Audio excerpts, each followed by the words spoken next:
Episode 3 of Outlander. Blood of My Blood begins with Ellen having a wet dream about Brian. They were doing a romance in dream. Her servant came and told her that everyone is very happy to hear that Ellen Mackenzie will be betrothed with Malcolm Grant. Her good mood is ruined when she learns of her engagement to Malcolm Grant. Ellen went to talk her brother Colum. He told her that your marriage will mend the damages between the clan. Dougal is responsible for all these displeasures. Why am I being punished for his sins? I'm more valuable here for you. Can you not see that? I can give you guidance and help. We can start trade with Grants instead of doing marriage. Dad hasn't been gone for a month, and you are going against all that he promised. Colum said, Dad's promises died with him. She tries to negotiate with Colum, but he believes she has nothing to offer. She's heartbroken as they were the closest siblings. He's troubled as well, but doesn't change his mind. News spreads about the betrothal, and Murtagh is upset. Murtagh told Brain not to stay here more. We have to go now. Brian asked the reason to move earlier. Then Murtagh told him that I've fallen in love with Ellen Mackenzie. But my auntie told him that Ellen will be married to Malcolm Grant. Brian is shocked as well on hearing the news.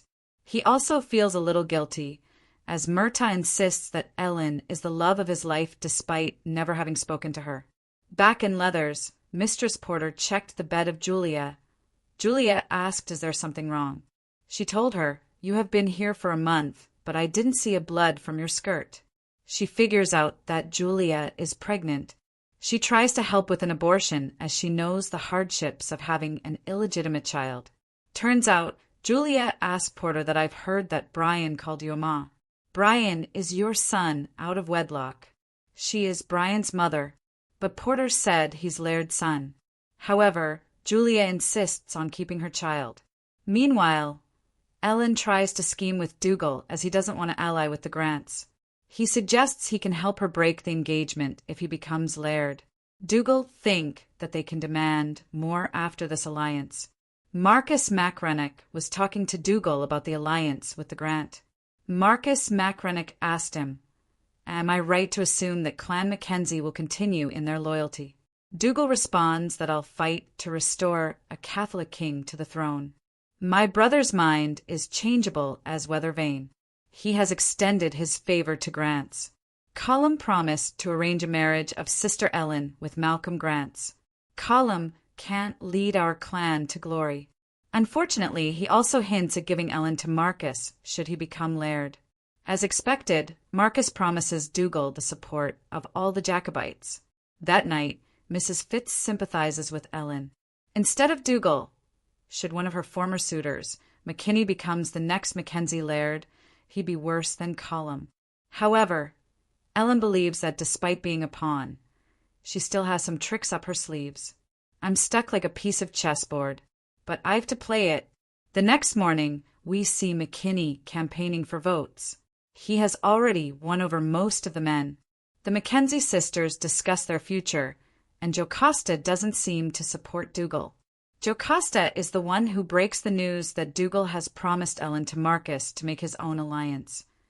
So we have to wait and see who'll be Laird and which alliance will be honored.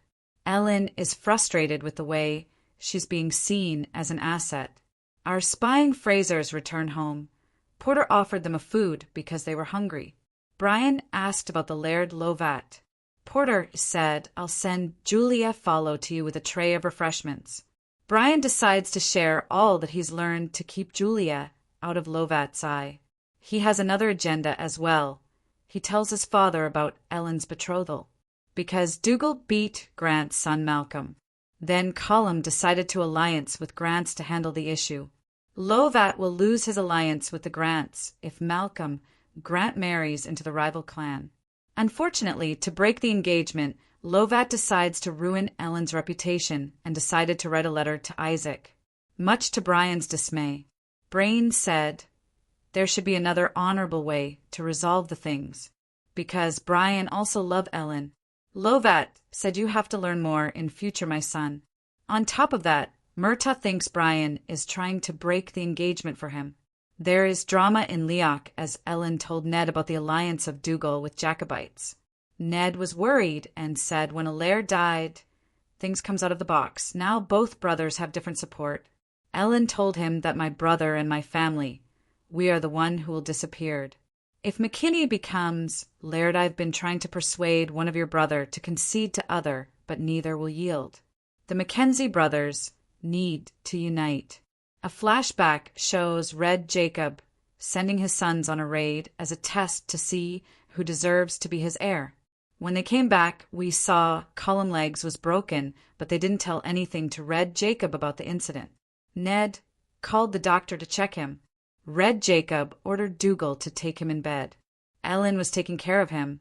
One day Jacob came to meet Column and asked about the health. Then Column told him the whole incident, what was happened when they went to the raid. Dougal waylays them by attacking a rival clan. In the confusion, Column falls from his horse and breaks his leg.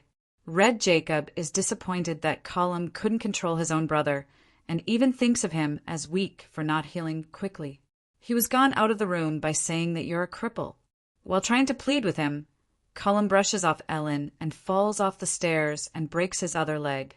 She's the one who looks after him. At present, McKinney was playing the game of strengthen.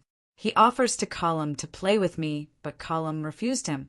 McKinney mocks Column's legs. Column is upset and Ellen tries to comfort him. She once again offers her role as an advisor, but he believes it's a lost cause. In another flashback, Ellen watches as Red Jacob whips Dougal for risking Column. Dougal claims his attack was worth it and blames Column for being weak. Jacob calls him a fool for not seeing the big picture. Your attack can cause a danger for clan. At present, Ellen scolds Dougal for laughing about McKinney humiliating Column. She calls him selfish and claims their father didn't think he was fit to be Laired. But if McKinney becomes Laired, it's the end for them. You are so busy to prove his brother not a fit for Laired. They need to stand united. Next, Ellen called Ned and tells Ned she has a plan to get rid of McKinney. Maybe her brother be more receptive. It's time for the oath-taking ceremony. Malcolm resumes wooing Ellen now that she's promised to him. She pretends to be receptive. Henry warns him of his scheming. Ned cozies up with Malcolm and McKinney. Column and Dougal arrive with honor. However, Dougal steps aside and Column takes the throne. He starts his speech as I'm eldest son of my father. I've learned a lot of things to handle the crises of our clan, but my legs is broken, so I couldn't take part in a war. I can't lead the clan alone. I'll make my brother as a warrior chieftain. He vows to be the brain, while Dougal vows to be the legs of his brother and sword arm in the field. I swear to wield my holy iron to defend the clan honor in wartime and peace. I gave you my fealty. Pledge you my loyalty in the name of Clan Mackenzie. Column also showed his fealty with him. All were happy that both brothers are united. McKinney questions the legitimacy of sharing lairdship duties between two men. Ned brings proof that it's possible with Column as the peacetime Laired and Dougal as the wartime chieftain. The Jacobites start pledging their fealty to the brothers, and McKinney is forced to do the same. The Mackenzie sisters are impressed as they realize that it is Ellen's doing. They also said, "You did it artfully as Dad would have." That night, Henry and Ned drink to the success of the gathering. True to his word, Ned enlists Unahay, the brothel madam, to help find Julia if he'll pay money. Henry agreed with her to pay the cost. As for Julia, she continues to write to Henry.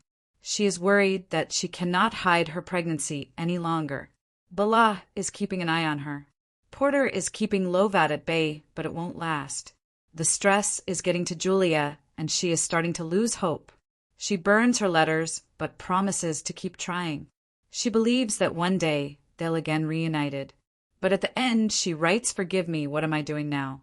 To ensure her child is protected, she sleeps with Lovat to frame him as the father.